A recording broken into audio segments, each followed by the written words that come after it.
Welcome back to a brand new series of mine called Untouched Nations. Now what I'll be doing is going through the alphabet A to Z wherever possible and picking out a nation to try. Now instead of going through the obvious of A, Argentina, B, Belgium, we'll be just something slightly different and playing around with players that I've not used to and playing around with players that will hopefully find me new players in FIFA 14 because it is getting a bit boring playing with the same teams. So with A, we've chose Australia. Now it's not the most sort of down to earth. People know of Australia and they probably know some of the players, but in terms of the possibilities that you could have picked with A, it's quite an unknown prospect.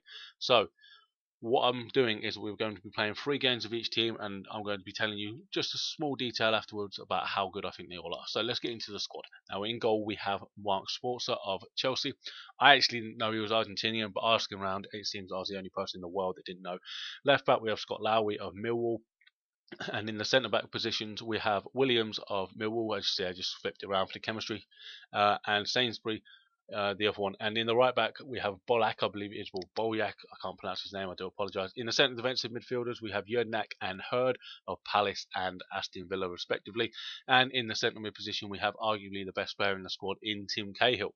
Up front, there wasn't many options, so we got stuck with Scott McDonald. Left wing, we got stuck with this guy who I can't possibly pronounce. So I'm calling him Dave from now on. And I mean, he's got 91 pace. It's the only reason I stuck him in there. I've not used any of these, may I add. And in the right mid, we have the left mid, Harry Kewell. Harry Kewell's a must for any Australian team, surely, just because who he is. As I said, I've not used a single one of these players before. That is part of what the series is about, for me to tell you guys, if you're interested, of course, how good these players are. So, as I just previously said, we are starting off in Division 10, and this is the first game we come up against Croydon United. It's a pretty poor squad. He has, 9 goal players in there. He doesn't obviously have much chemistry.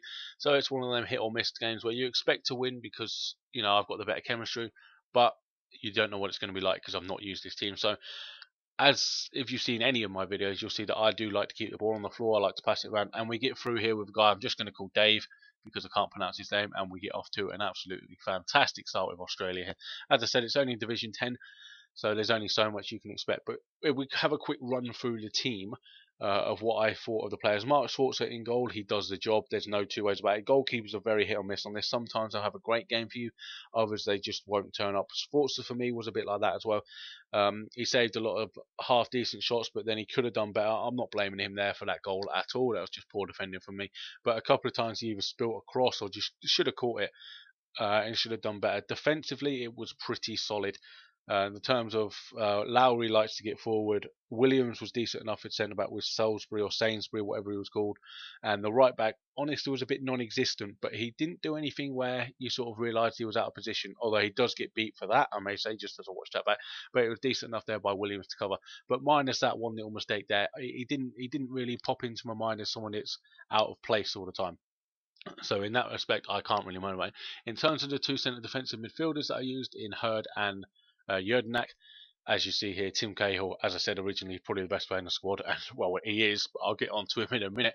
Hurd and Uedenach were pretty decent. They both found themselves a bit forward at times, which was a bit of a pain, but defensively speaking, there was nothing I could really moan about them at all. They did the trick, they're decent enough for passing, and as you see there, we come out of the first game of Division 10 with a pretty routine 3-1 win. As we go into the second game here against Hull United, as you see, the only real threat he has is Gonzalo Higuain, Napoli striker who Arsenal obviously wanted in the summer and probably not too bothered about not getting him. So we get into this game, and now I'll just focus on my sort of attacking play. So it was Tim Cahill that was next to come up with there. As you see from that effort there, he's having the decent shots. He scored 2 goals in the first episode for me, and without a shadow of a doubt, he was the best player in this squad. The problem obviously with Tim Cahill is his nationality being Australian, as he knocks in the bottom corner there, which obviously helped me for this series.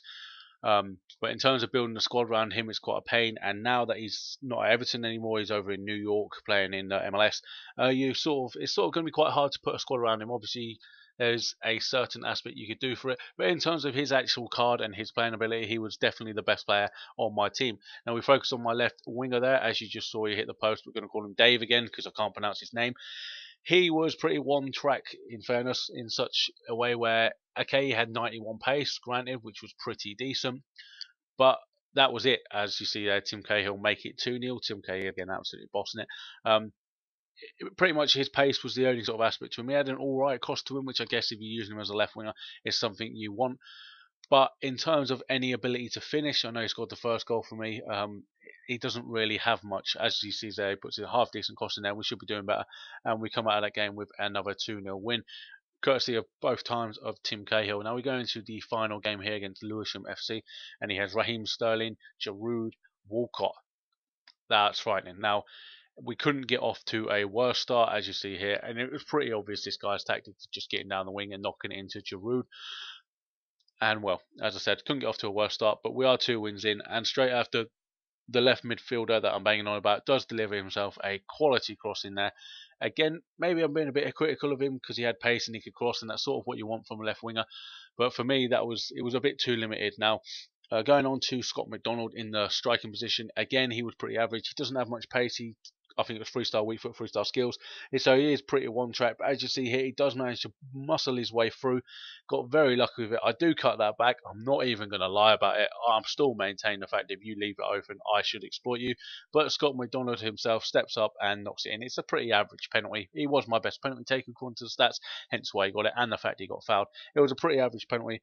But it did the job, as we get very lucky here with Mark Schwarzer. Now, in terms of the one remaining player left, Harry Kewell, what can you say about Harry Kewell? Harry Kewell, apart from the fact that he should have done a lot better with this, although he has scored in this game, he was brilliant for me. Absolutely perfect having out there on the right wing because he's left-footed, so he can cut in. He's got a decent curl on him. He's got a decent finesse on him. He's got 4-star skill move traits. Altogether, he was probably, him and Tim Cahill were the 2 standout players of the team. And would I go back and use the squad again? I definitely would. And as you see there, Tim Cahill, I was going to say, Harry Kewell gets his second of the game as well, and it puts this game to bed. Now, obviously, as you see, we're doing 3 games with each nation, and today we've managed to get ourselves 3 games, 3 wins, a lot of goals. Tim Cahill there with the last goal for me with Australia, and the guy quits with, what was that, 17 seconds left. So here's my stats after 3 games with Australia. I think it's pretty decent. 8% passing, 57% possession, 9 goals in 3 games, 3 goals on average. I have conceded twice, but you know, it's probably down more to me not knowing the team than anything than that. But that is it for Australia. I would definitely recommend these sort of squads that I'm going to show you out if you're happy enough to try out new nations, because it is a good laugh. As you'll see on the screen next, coming up next is Bulgaria, who I am very, very pleased to be playing with because they have some quality talent that is aside from Dimitar Berbatov. Obviously, Berbatov is the standout man in Bulgaria, but there was a lot of talent around it. So hopefully you tune in for the next episode and you see what I can do with them.